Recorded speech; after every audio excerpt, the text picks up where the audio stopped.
দরকার নাই।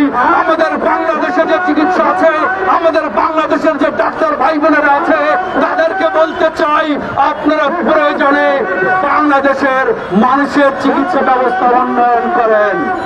সংগ্রামী সাথী বন্ধুগণ, আজকের এই বিক্ষোভ সমাবেশে আসার জন্য আপনাদেরকে সবাইকে অনেক অনেক ধন্যবাদ জানাচ্ছি। এনডিএম এর পক্ষ থেকে অনেক অনেক ধন্যবাদ জানাচ্ছি।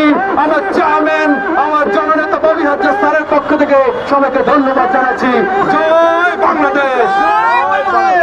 সংগ্রামী সাথী বন্ধুগণ, আজকের এই পতাকা কর্মসূচিতে বক্তব্য রাখবেন জাতীয়তাবাদী গণতান্ত্রিক ছাত্র আন্দোলনের সংগ্রামী সভাপতি, সর্বদলীয় ছাত্র ঐক্যের মুখপাত্র, কারা নির্যাতিত ছাত্র নেতা মাসুদ রানা জুয়েল। বক্তব্য রাখবেন মাসুদ রানা জুয়েল।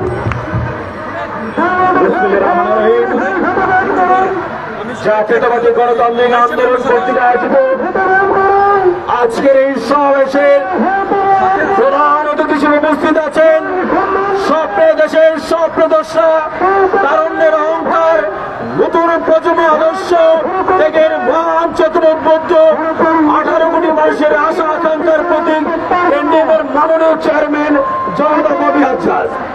আজকের প্রোগ্রামে আরো উপস্থিত আছেন এনডিএমের সংগ্রামী মহাসচিব জনাব মোমেন আমিন, উপস্থিত আছেন এনডিএমের ভাইস প্রেসিডেন্ট জনাব ফারুকুজ্জামান চৌধুরী, উপস্থিত আছেন এনডিএমের দপ্তর সম্পাদক জনাব জাভেদুর রহমান জনি সহ বিভিন্ন পর্যায়ের কেন্দ্রীয় নেতৃবৃন্দ, যুবাদল নেতৃবৃন্দ এবং আমার প্রাণের সংগঠন ছাত্রদের নেতৃবৃন্দ, সবাইকে জাতীয়তাবাদী গণতান্ত্রিক ছাত্র আন্দোলনের পক্ষ থেকে সংগ্রামী শুভেচ্ছা ও সালাম।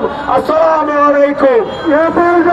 সংগ্রামীর সাথী বন্ধুগণ, কথাবার্তা আমাদের স্পষ্ট পরিষ্কার।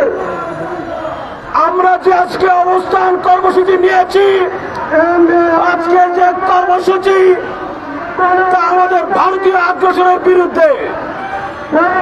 স্বাধীনতার 53 বছর জুড়ে ভারত আমাদের প্রতিবেশী দেশ থাকা সত্ত্বেও আমরা কখনো ভারতের কাছে বন্ধুসুলভ কোনো আচরণ পাইনি। শুধু তাই নয়, আমরা দেখতে পেয়েছি 53 বছর জুড়ে তারা দ্বিচারিত আচরণ করে যাচ্ছে বাংলাদেশের সাথে।